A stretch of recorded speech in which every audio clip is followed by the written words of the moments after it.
Նիկոլ Փաշինյանը ասում է, որ պատերազմի դուրը բացում են Քոչարյանը,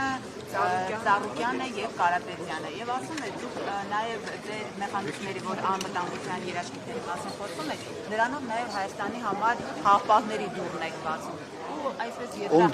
խաղապահներ բերելու դուրն եք բացում։ Եվ ասում է նաեւ, որ չի կարելի նույն փոքրի վրա երկու անգամ կանգնել եւ պետք է կանգնողներին մերժել ընդմիշտ։ Հիմա ուզում եմ դուք արձագանքեք, նախ դուրն եք բացում պատերազմի եւ երբ որ խոսում եք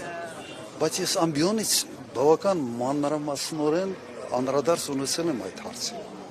Ընդհանրապես մարդ, ով երկրի գլխին 3 պատերազմ է բերել, իրավունք չունի խաղաղություն բառը օգտագործել։ Այդ մարդը չի հասկանում ինչ է խաղաղություն։ Ոչինչ չի հասկանում։ Իր համար խաղաղությունը դա Իլհամ Ալիևի բարի վերաբերմունքն է իր նկատմամբ։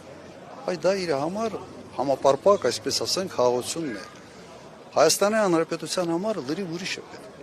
Երաշխավորված արժանապատիվ խաղաղություն եւ մենք դա ի վիճակի ենք ապահովել։ Սրանով ավարտենք։ Նախընտրական շրջանը միշտ բաժանում է 2-3, չգիտեմ։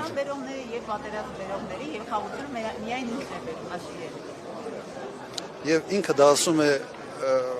մեկ մարդու անընտալով, որի նախագահության ժամանակ չի եղել նույնիսկ քիչ թե շատ, sense նույնիսկ միջին չափի սահմանային, այսպես ասած, միջադեպ չի եղել։ Ընդհանրապես չի։